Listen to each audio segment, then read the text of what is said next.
کچھ درویش ہیں، درویش اللہ والے، جنہوں نے واقعی بند کیا ہوا ہے اپنے اوپر خواہشوں کا دروازہ. وہ کہتے ہیں نہیں دروازہ نہیں کھولنا ورنہ یہ دوبارہ بند نہیں ہوتا. یاد رکھ لینا. کچھ درویش ہیں جنہوں نے اپنے اوپر دروازہ، خواہشات کا دروازہ اپنے اوپر وہ نہیں کھولتے. ایک سلطان یحییٰ نام کا بادشاہ گزرا ہے، عرب کے کچھ حصوں کا حکمران تھا، تو اس کو بڑا شوق تھا لوگوں کو بانٹنے کا. دو قسم کے لوگ ہوتے ہیں نا، کچھ کو جمع کرنے کا شوق ہوتا ہے، کچھ کو شوق ہوتا ہے کوئی روٹی کھا لے. حضرت ابراہیم علیہ السلام بغیر مہمان کے کھانا، کچھ ایسے بھی ہوتے ہیں جن کے گھر بندہ چلا جائے تو پتیلی پہ ڈھکنا دے لیتے ہیں. اپنا اپنا فرق ہے نا جی، ہر آدمی کا اپنا اپنا ذوق ہے. منت کرتے ہیں کسی کی. مجھے بڑی بات پسند ہے شیخ سعدی کی، قرضے لے لے کے مہمان نوازی کرتے تھے. ایک دن سارے مقروض اکٹھے ہو گئے، کہنے لگے بابے پیسے دے. بابا جی کہتے ہیں وہ پیسے مانگ رہے ہیں، مجھے ٹینشن ہے کہ انہوں نے کھوایا کچھ نہیں، مجھے پریشانی لگی. ایک بچہ کوئی چیز بیچ رہا تھا، وہ کھیل مرونڈا نہیں بیچتے بچے، وہ بیچ رہا تھا تو آ گیا، تو کہنے لگا لینی ہے. تو بابا جی کہنے لگے میرے مہمانوں کو کھلا دے ساری. بچہ بھی راضی ہو گیا کہ سارا اکٹھا ہی گاہک مل گیا ہے، تو سارا جب کھلا دیا کہنے لگا پیسے.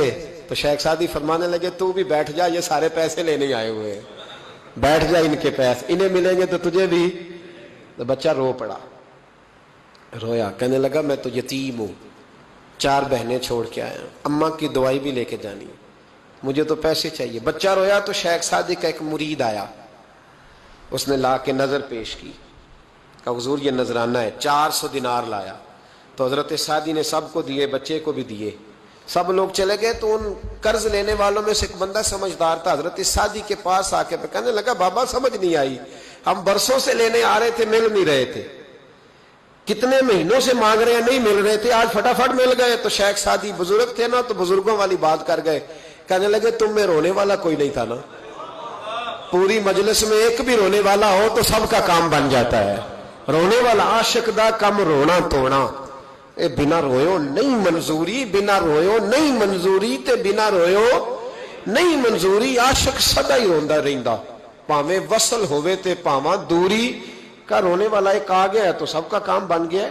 تو کچھ لوگوں کو شوق ہوتا، بادشاہ کو سلطان یحییٰ عرب کے کچھ حصوں کا بادشاہ تھا، شوق بڑا تھا لوگوں کو کھلانے پلانے کا، بڑا شوقین تھا، بڑا بانٹتا تھا. اور کئی دفعہ معاذ اللہ اس پر فخر بھی کرتا تھا جو نہیں کرتا، تکبر سے بھی کہتا تھا بڑی جائیدادیں آؤ جس نے لینا ہے، تکبر بھی کرتا تھا معاذ اللہ جو نہیں کرنا چاہیے تھا.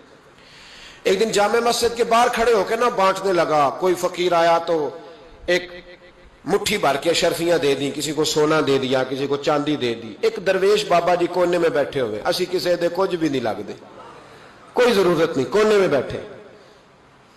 آپ یقین کریں، آپ تھوڑا سا رخ ادھر کریں دنیا پیچھے پیچھے ہو جاتی ہے.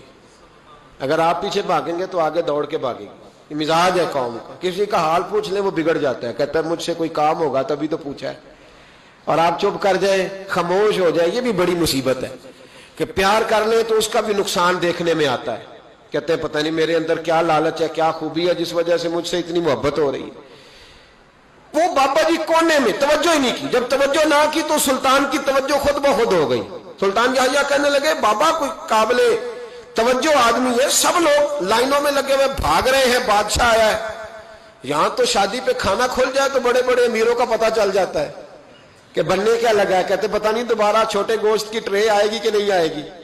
اور اتنا سارا رکھ لیتے ہیں کہ المان والحفیظ، بڑے بڑے امیروں کے پول کھل جاتے ہیں، پتہ چلتا ہے کتنے تگڑے امیر ہیں. تو جب اس نے کہا شرفیاں، سونے، ہیرے، جواہرات، تو جو نہیں تھے فقیر وہ بھی لائنوں میں لگ گئے.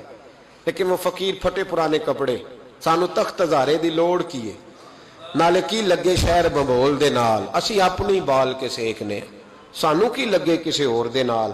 اور اقبال نے اس کی تشریح کی. اقبال کہنے لگے ہوا گو تند و تیز ہے لیکن چراغ اپنا جلا رہا ہے.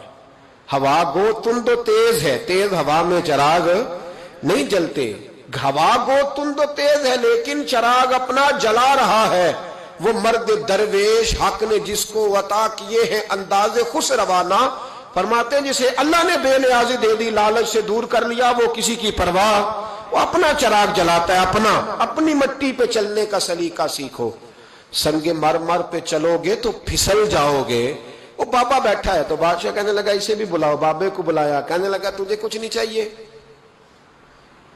بابا کہنے لگا چاہیے تو بڑا کچھ, پر تجھ سے نہیں چاہیے.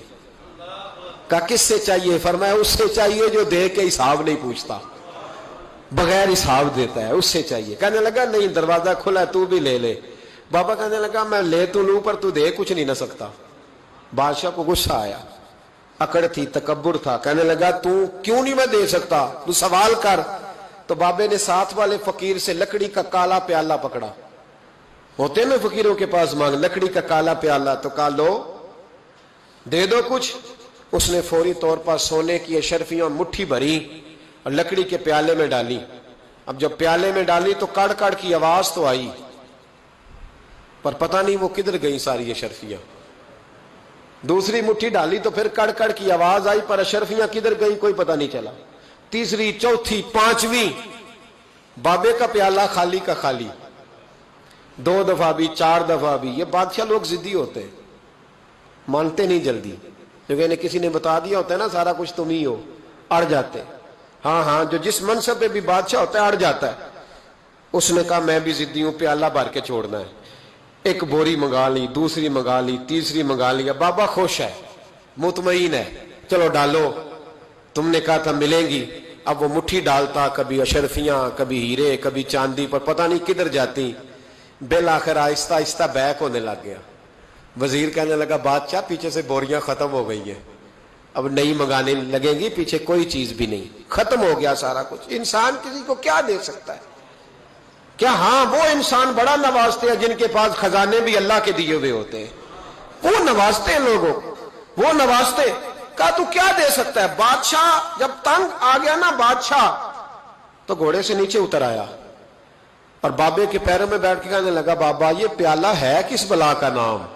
نیچے کون سا کنواں ہے کہ جو کنواں جو نیچے گراتا ہی جاتا ہے اور جو بھرتا ہی نہیں ہے؟ تو اب بادشاہ کا ہاتھ رکا تو بابے نے پیالہ چھوڑ دیا اور بڑا قیمتی لفظ کہا. بابا کہنے لگا بادشاہ یہ انسانی خواہشات کا پیالہ ہے, یہ انسان کی خواہشوں کا پیالہ ہے, یہ لالچ کا پیالہ ہے, یہ کبھی بھر سکتا. انسان کبھی کہتا ہے یا اللہ اپنا مکان دے دے بڑا راضی ہوں, اسے اپنا مل جاتا ہے, پھر کہتا ہے نہیں سوسائٹی میں ہونا چاہیے. پھر سوسائٹی میں اللہ دیتا ہے تو کہتا ہے 5 مرلے کا چھوٹا ہے. اس کے نفس کا پیالہ کبھی بھرتا. نبی پاک علیہ السلام نے فرمایا تھا اس خواہش کے پیچھے نہ لگنا جو تمہیں نئی خواہش میں ڈال دے. کوئی نہیں سمجھ آئی بات کیا, بڑی بات کر دی حضور نے ایک جملے. مسند امام احمد بن حنبل میں حدیث ہے, فرمایا اس خواہش کے پیچھے نہ لگنا جو تمہیں ایک نئی خواہش میں ڈال دے, اس کے پیچھے نہ لگنا. اور فرمایا اس خواہش کے پیچھے نہ لگنا جو تمہیں بے جا خواہشوں کے پیچھے لگا دے. لوگوں کے للے تللے, پریشانیاں, آزمائشیں, لالچ, ہوس, وہ پریشانی وہ اتنی اوڑھ لی ہے لوگوں نے کہ دلوں سے تقوی, روحانیت, عبادت, درد, ذوق, شوق ختم ہو گیا. دنیا ہی دنیا بچی ہے, دولت ہی دولت بچی ہے, باقی ہر چیز کو نفس کا سانپ ڈس گیا. محدث ابن جوزی رحمۃ اللہ علیہ فرماتے ہیں میرے شہر کا ایک مالدار شخص تھا تو ایک بڑی ناگن خرید کے لایا. ناگن سونے کا انڈا دیتی تھی ناگن, پر انڈا سونے کا انڈا دیتی تھی. اس کے بال بچوں نے بھی, ایک ہی بیٹا تھا, بیوی تھی, انہوں نے کہا ابا ناگن ہے اس کا کام ڈسنا ہے, تو خیال کر. کیا کہا تھا حضرت سلطان بہو نے, کھارے کھو کدی مٹھے نہیں تھیندے, پاویں سہ منا گڑ پائیے تے سپاں دے پت کدی میتھ نہیں تیندے, پاویں چولیاں دودھ پیائیے, اس کی فطرت میں ڈسنا ہے. تو یہ ڈسے گی, بات ختم ہو گئی. کہا نہیں, سونے کا انڈا دیتی ہے. رکھ لیا گھر میں.